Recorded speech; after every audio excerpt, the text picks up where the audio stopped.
नमस्कार दोस्तों, बीएससी उत्तम स्टडी में आप लोगों का स्वागत है। हम लोग 12th फिजिक्स के मॉडल पेपर 1 कर चुके हैं। आज हम लोग मॉडल पेपर 2 को देखेंगे और उसका सॉल्यूशन करेंगे। अगर आपको इस बार 12 का एग्जाम 2024 में देना है तो आप हमारे चैनल से जुड़े रहें। आने वाली परीक्षाओं में यह आपको बहुत ही कारगर साबित होगा। चलिए हम लोग वीडियो में आगे बढ़ते हैं।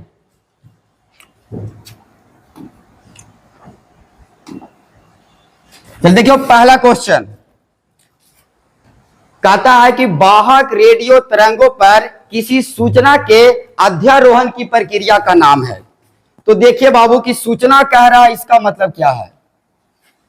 अगर आप फोन से जो बात करते हैं वो आप यहां सूचना शुरू करते हैं और वो आपका जहां आप फोन लगाते हैं वहां उस सूचना इंफॉर्मेशन क्या होता है, पहुंच जाता है। तो उसी का अध्यारोहण करना, अध्यारोहण मतलब किस रास्ते के द्वारा वह जाएगा, इसी प्रक्रिया के बारे में ये बात कर रहा है।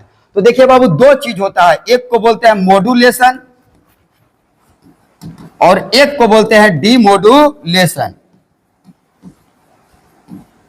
मॉड्यूलेशन कहने का मतलब है कि अगर कोई ध्वनि है उसका अगर फ्रीक्वेंसी अभी कम है, अगर हम उसका फ्रीक्वेंसी बढ़ाना चाहते हैं तो उसके लिए हमको जो प्रक्रिया अपनाना पड़ेगा उस प्रक्रिया को बोलते हैं मॉड्यूलेशन।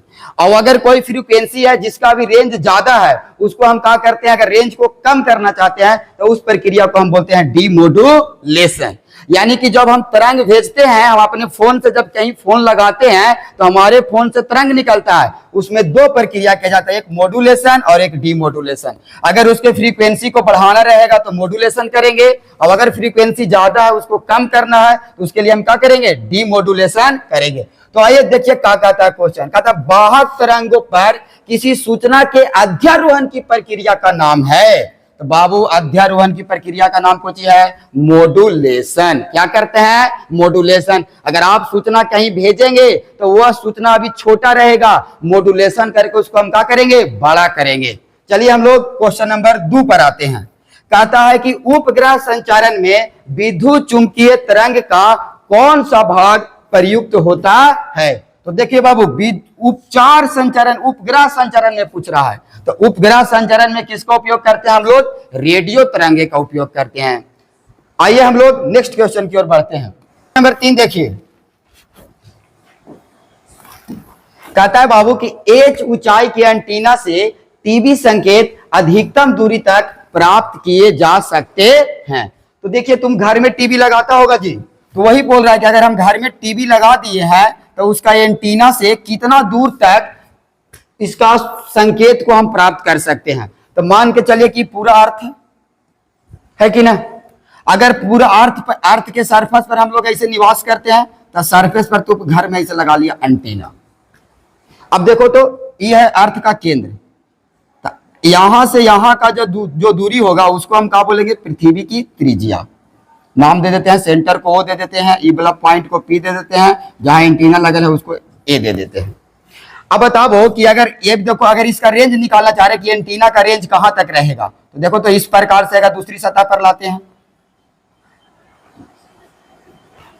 इसका नाम देते हैं बी। अब देखो कि एपी जो है वो एंटीना है जो पृथ्वी की सतह पर हम क्या किए हुए हैं, रखे हुए हैं। अब पृथ्वी की सतह पर रखे हुए हैं और ये एंटीना का हाइट है, एंटीना का क्या है, हाइट है, अभी रेडियस है। इसका हमको रेंज पता करना है कि कहां तक काम करेगा, यानी कि एक तरह से ये भी पता करना है कि सतह पर, देखो इतने सतह पर कि कहां से कहां तक की सतह पर काम करेगा।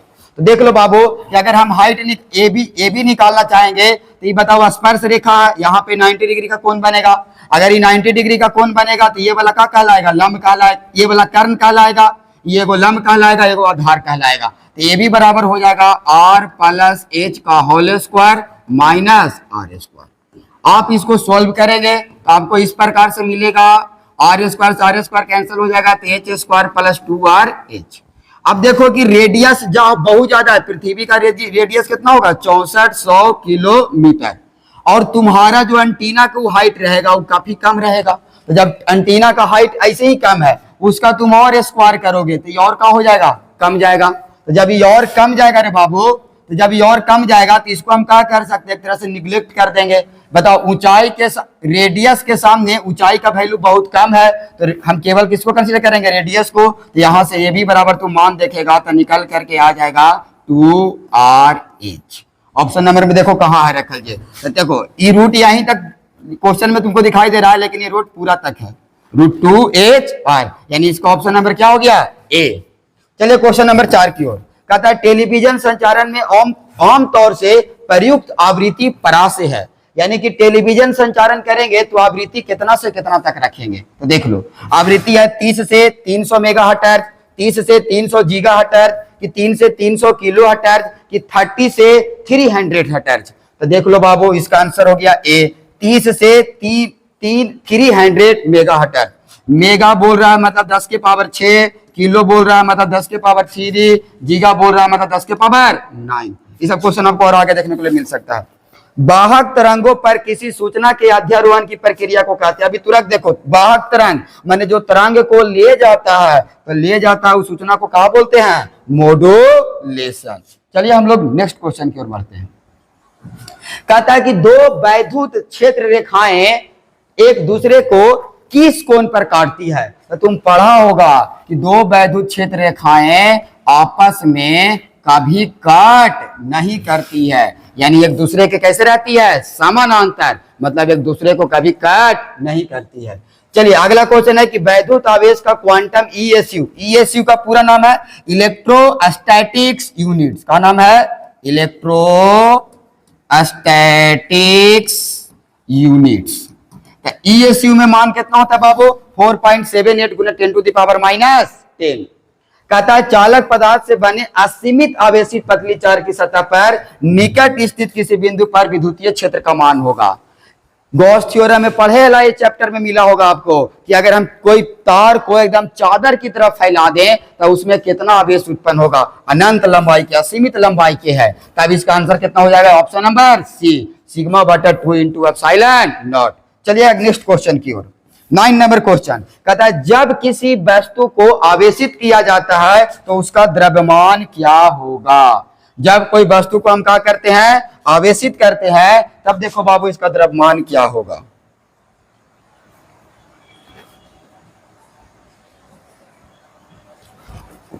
अब देखो कि अगर हम कोई वस्तु को आवेशित करते हैं, थोड़ा समझ लेते हैं।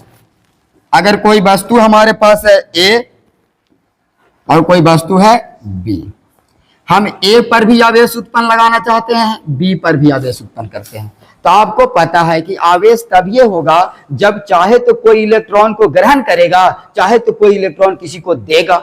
यानी कि इलेक्ट्रॉन को कोई अपने पास रखेगा, या कोई इलेक्ट्रॉन किसी के पास ज्यादा है तो अपना इलेक्ट्रॉन किसी को क्या करेगा, दे देगा। यानी कि कोई भी अगर पदार्थ है वो आवेशित हो रहा है तो अपना इलेक्ट्रॉन किसी को देगा या किसी से अपना इलेक्ट्रॉन क्या करेगा, ग्रहण करेगा। तो बताओ देगा और लेगा तो द्रव्यमान लेकर घाटे बढ़ेगा कि ना, जखनी लेगा तो द्रव्यमान बढ़ जाएगा, अगर देगा तो द्रव्यमान का होगा, घट जाएगा। यानी कि बाबू इसका आंसर हो गया कि बढ़ भी सकता है और घट भी सकता है, मतलब इसका आंसर हो गया डी।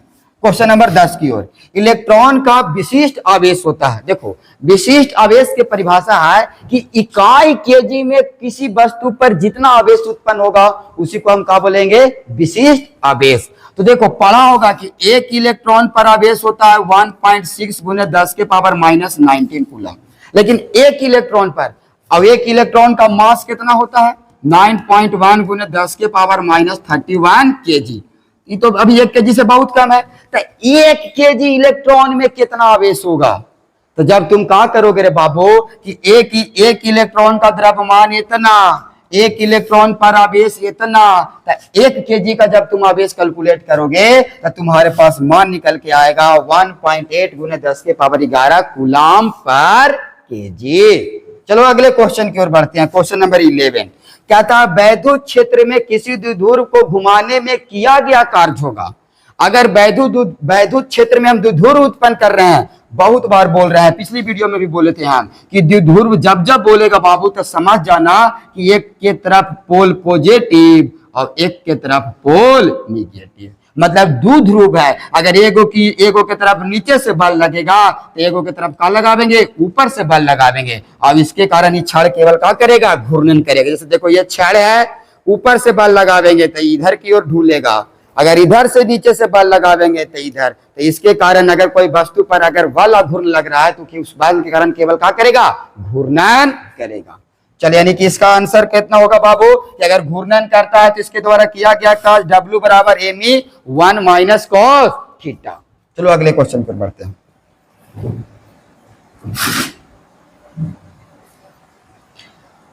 देखो पिछलका दिन वाला क्वेश्चन में तुमको फिर मिल गया। कहता था कि यदि किसी समरूप विद्युत क्षेत्र x अक्ष की दिशा में विद्यमान हो तो समविभव होगा। हम बोले थे कि हमेशा लंबवत रहता है, इसको बोले थे x, इसको y, अब इसको z। तो अगर ये xy तल है तो इसके लंबवत कौन है, z। तो बताओ x के लंबवत कौन तल, yz। अगर ये वाला क्वेश्चन तो आता है तो दिमाग हमेशा लगाना कि अगर यहाँ x है तो आंसर होगा yz। आंसर क्या होगा, yz। अगर यहाँ y रहेगा बताओ कौन मिस है, xz, आंसर होगा xz। कहने का मतलब है कि समविभव हमेशा तल जिस अक्ष पर निकालेंगे उसके लंबवत लगता है। यानी कहने का मतलब है कि जब xy तल है तो इसके लंबवत कौन है, z। तो x के लंबवत कौन वाला पृष्ठ है तुम्हारे पास, तो तुम बोलेगा yz। चलो नेक्स्ट क्वेश्चन की। कहता 5 सेंटीमीटर त्रिज्या का एक धातु का खोखला गोला इस प्रकार आवेशित किया गया है कि इसके पृष्ठ पर वोल्टेज कितना है, 10 वोल्ट है। तो केंद्र पर वोल्टेज क्या होगा। अरे देखा रे बाबू, कोई आवेशित खोखला गोला है, बोलता है पृष्ठ पर आवेश कितना है, पृष्ठ पर एक आवेश कितना है, कह रहा है 10।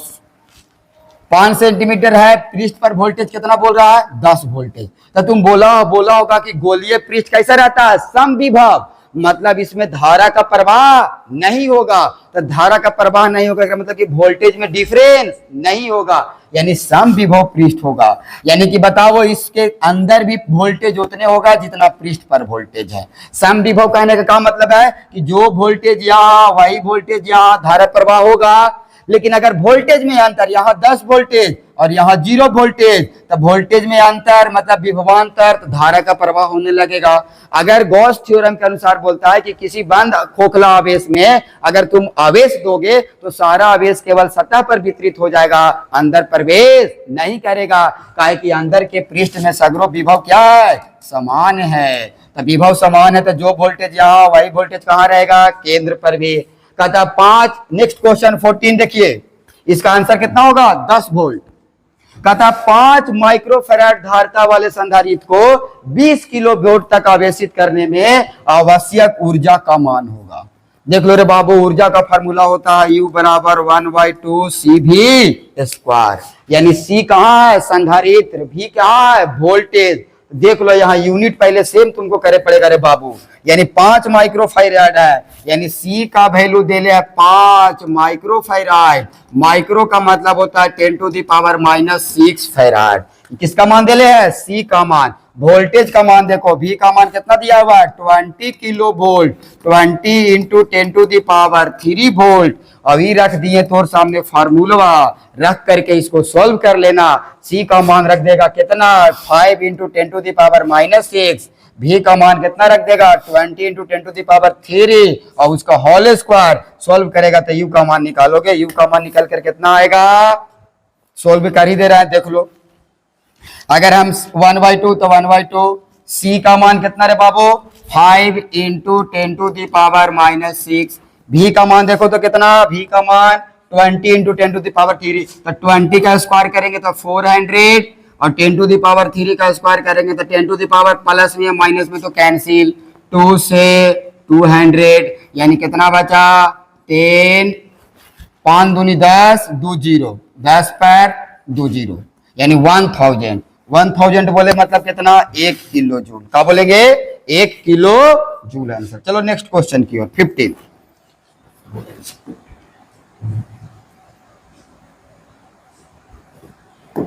15 कहता है कि एक संभवी तल के एक बिंदु से दूसरे बिंदु तक ले जाने में आवेश पर क्षेत्र द्वारा किया गया कार्य।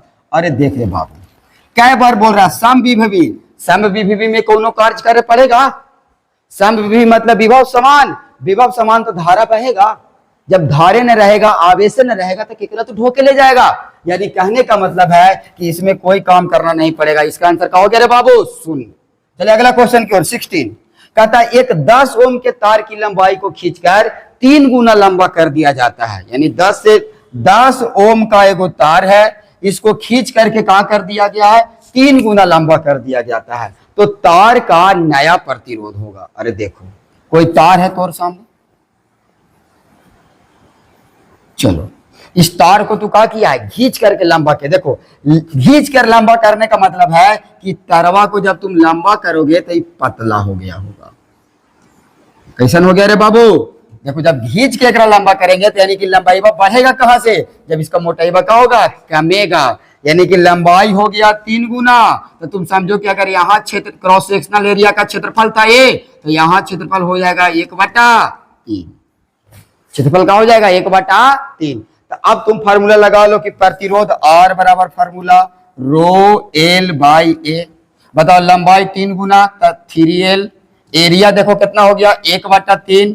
तो ये भी तो 3 ऊपर ही चल जाएगा, यानी 3 3 क्या गुना हो गया 9 गुना। तो जब पहले से प्रतिरोध 10 गुना था, 10 ओम था, तो 9 गुना करेंगे तो कितना ओम हो जाएगा, 90 ओम हो जाएगा। चलो नेक्स्ट वीडियो की ओर, नेक्स्ट क्वेश्चन।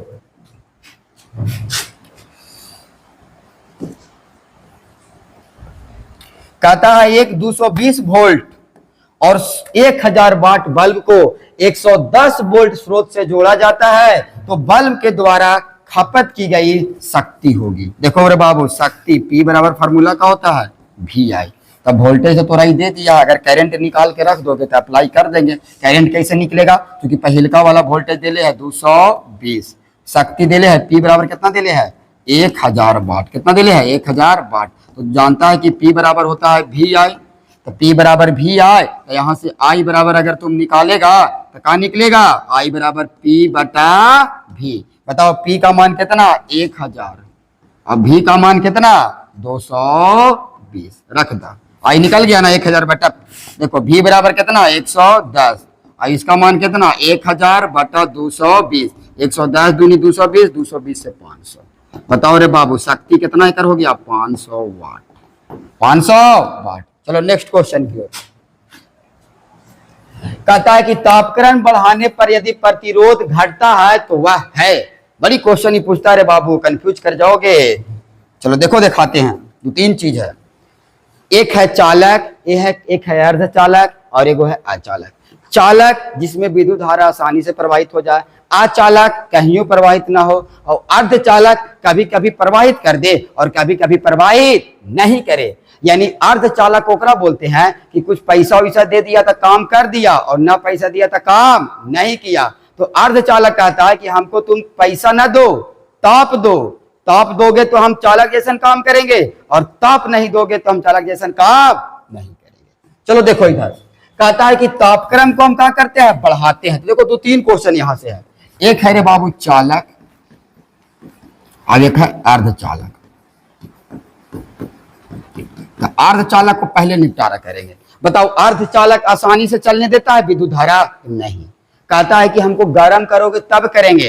अर्धचालक का उपयोग हम लोग सौर प्लेट में करते हैं। तो देखा होगा कि सौर प्लेट गर्म होता है तो उसको से बॉल जलेगा, और जब गर्म नहीं रहेगा तो बॉल नहीं जलाएगा। यानी अर्धचालक को जब गर्म करेंगे तब बन जाएगा चालक, अर्धचालक को ठंडा करेंगे तो ये बन जाएगा अचालक। बात समझ गया हमार। तो अर्धचालक चालक बना गर्म करे से, यानी चालकता बढ़ा तो प्रतिरोध घटा। किसी भी पदार्थ का अगर चालकता बढ़ रहा है, इसका मतलब कि उसका जो विरोध करने वाला था वो क्या हो गया, घट गया। यानी कि अर्धचालक को जब गर्म करेंगे तो इसका प्रतिरोध क्या होगा, घटेगा। अर्धचालक को गर्म करेंगे, देखो ताप बढ़ाएंगे तो प्रतिरोध घटेगा। देखा मतलब कौन चीज है, अर्धचालक है। क्या चीज है, अर्धचालक। चलो और बाबू अगला क्वेश्चन की ओर। कहता है इलेक्ट्रॉन वोल्ट द्वारा मापा जाता है। अब तुम बोलो इलेक्ट्रॉन वोल्ट तो कब से पढ़ते आ रहा है। इलेक्ट्रॉन वोल्ट किसका मात्रक है, ऊर्जा का। ले ऑप्शन में ऊर्जा न है, यानी कि अगर आंसर कौन हो गया, इनमें से कोई नहीं। चलो अब अगला क्वेश्चन 20।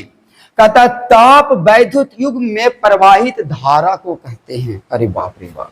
कहता है कि ताप वैद्युत युग में प्रवाहित धारा को क्या कहा जाता है, तो सीबेक धारा कहा जाता है। क्या कहा जाता है बाबू, सीबेक धारा। चलो नेक्स्ट क्वेश्चन की ओर। कहता है एक तार में विद्युत धारा पश्चिम से पूरब की ओर प्रवाहित हो रही है, जो कि उत्तर की ओर दिष्ट चुंबकीय क्षेत्र में रखा जाता है, तो तार पर कार्यशील बल की दिशा होगी। बहुत दिशा वाला पूछता है, और खाली तू जानता होगा कि इसमें दाएं हाथ के नियम लगेगा और बाएं हाथ के नियम लगेगा, पर यही कंफ्यूज लगता होगा कि कखनी दायां लगाएंगे और कखनी बायां लगाएंगे। तो नहीं, सुन लो, अगर जनरेटर जैसा काम करेगा, किसके जैसा हम बोल रहे हैं, जनरेटर, तो तू सोचो जनरेटर बायां हाथ से चालू होगा रे बच्चा की दायां हाथ से, तो बोलेगा दायां हाथ से। इसका मतलब कि जब जब जनरेटर वाला काम होगा, जनरेटर कहने का मतलब है कि पहले हम उसको बल देंगे, फिर उससे विद्युत धारा निकलेगा, तब उसको हम बोलेंगे, उसमें लगाएंगे दाएं हाथ का नियम। और मोटर में हम लगाते हैं बाएं हाथ का नियम। यानी मोटरवा चालू करे कहेंगे तो तू स्विचवा बाएं हाथ से टिप देगा कि ना, यानी मोटर वाला काम रहेगा। मोटर मतलब हम पहले उसको विद्युत धारा देंगे, तब वो क्या करेगा, उससे बल लगा करके हमको पानी निकाल के देगा। यानी बल लगाएंगे तब विद्युत धारा उत्पन्न हो जाए, तो समझ जाओ जनरेटर। और हम पहले विद्युत धारा दे रहे हैं, फिर ओकरा से बल उत्पन्न हो रहा है, समझ जाओ मोटर। तो मोटर में बाएं हाथ का नियम और जनरेटर में दाएं हाथ का नियम। तो देख के बताओ इसमें क्या लगेगा। एक तार में विद्युत धारा, यानी कि देखो विद्युत धारा हम दे दिए ना है, यानी मोटर वाला काम करेगा ना, यानी इसमें फ्लेमिंग के कौन नियम लगेगा, बाएं हाथ का नियम लगेगा। अब तनी लगावेला भी सिखा देते हैं। बोलता है बाबू कि एक तार में विद्युत धारा पश्चिम से पूरब, तो पढ़ा होगा मैप में कि इसको नॉर्थ बोलते हैं, इसको साउथ बोलते हैं, इसको ईस्ट बोलते हैं, इसको वेस्ट बोलते हैं, बोला ना। तो देख लो, यही हमारे तीन बोलता है फ्लेमिंग के तीन अंगुलों को इस पर फैलाओ कि तीनों के बीच में 90 डिग्री का कोण बने। तो देखो कैसे बोला है, कहता है कि विद्युत धारा को पश्चिम से पूरब की ओर, देखो F बराबर BI, यानी ये बाल, ये चुंबकीय क्षेत्र, ये धारा। तो ये देखो धारा कहने से कहने बहाना है तोरा, तो देखो धारा पश्चिम से पूरब, यानी देखो ये हमारा अंगुलिया ये वाला, ये धारा पश्चिम से पूरब बहा रहा है ना, इधर से इधर। आगे पढ़ो। और कहता है कि चुंबकीय क्षेत्र करने काम कर रहा हो उत्तर की ओर, उत्तर मतलब देखो नॉर्थ यहाँ है ना, मतलब ऊपर की ओर। अंगुलिया देखो मेरा, विद्युत धारा पश्चिम से पूरब, चुंबकीय क्षेत्र उत्तर की ओर। तो तुम बताओ कि जो बल अंगूठा हमारे F बराबर BI, यानी बल, चुंबकीय क्षेत्र, धारा, तो धारा पश्चिम से पूरब, ये वाला कहाँ काम कर रहा है, ऊपर की ओर। अंगूठा करने काम कर रहा है, तू बोलेगा कि बाहर की ओर। लंबवत कहाँ काम कर रहा है, बाहर की ओर, यानी ऊर्ध्वाधर ऊपर की ओर, करने की ओर काम कर रहा है, ऊर्ध्वाधर ऊपर की ओर। चलो बाबू तुम सीख गया होगा ये क्वेश्चन, और ये घूम फिर के फिर आएगा आगे। चलो नेक्स्ट वीडियो में। नेक्स्ट क्वेश्चन 22 कहता है एक समान चुंबकीय क्षेत्र B में I लंबाई का एक चालक चुंबकीय क्षेत्र की बल रेखाओं के समानांतर रखा हुआ है। यदि चालक में I धारा, देखो बोल दिया समानांतर, समानांतर बोल दिया मतलब थीटा बराबर 0 डिग्री। तो फार्मूला होता है बाबू F बराबर BIL sine theta. Sine theta की जगह थीटा जैसे 0 रखेंगे, वैल्यू एक 0, पूरा वैल्यू का मिला 0, यानी लगने वाला बल का होगा रे बाबू 0। Option number C. Next question की 23 कहता है दो लंबे सीधे तार में समान धारा I प्रवाहित है तथा दोनों के बीच की दूरी R है। एक दूसरे पर F बल लगाते हैं। यदि धारा को 2I बढ़ा दिया जाता है और दोनों के बीच की दूरी कम करके R/2 कर दिया जाता है, तो बल बताओ। पढ़ाना है कि लगने वाला बल धारा के क्या होता है, समानुपाती। लगने वाला बल बीच के दूरी के वर्ग के क्या होता है, व्युत्क्रमानुपाती। यानी कहने का मतलब धारा दुगना तो लगने वाला बल भी दुगना, और दूरी आधा तो लगने वाला बल और 4 गुना बढ़ गया होगा। दूरी कमेगा तो बल ज्यादा ना, देखो व्युत्क्रमानुपाती है, दूरी कमा मतलब बल और ज्यादा। स्क्वायर में लगता है, यानी R/2 किए तो R/4 लगेगा, यानी 4 और दूनी कै गुना हो गया, 8 गुना बल लगेगा। कितना गुना लगेगा, 8 गुना। चलो आते हैं हम लोग नेक्स्ट की ओर। क्वेश्चन नंबर 24 कहता है एक आदर्श अमीटर का प्रतिरोध होता है। देखो बोल दिया आइडियल, आइडियल बोल दिया बाबू, मतलब एक प्रतिरोध क्या होगा, शून्य होगा। प्रतिरोध क्या होगा इसका, शून्य। प्रतिरोध क्या होगा इसका, शून्य।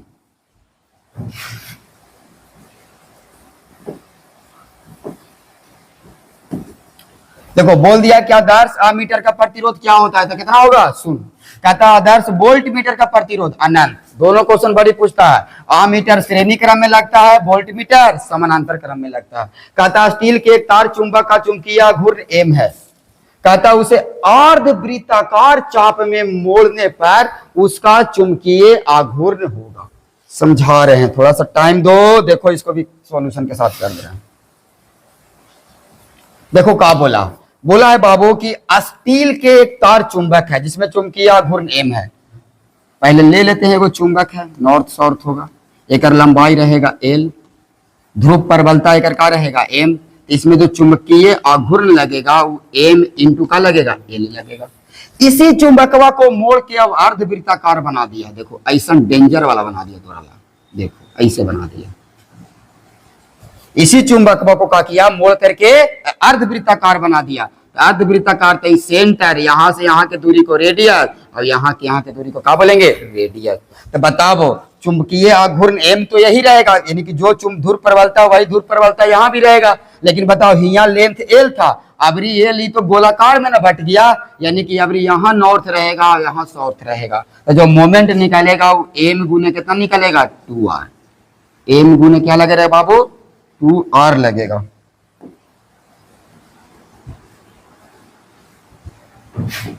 देखो एम गुने का लगेगा 2r। तो बताओ हमरा कि यानी r निकालने पड़ेगा, तो r देखो कैसे निकल जाएगा, ये पूरा यहां से यहां जो लंबाई l था वो बताओ पाई r के बराबर होगा कि ना। तो r बराबर कितना होगा, पाई बाई एल, यानी m into 2 into pi by L. अब तुम बताओ बाबू, एल बाई पाई रे उल्टा कर दिया।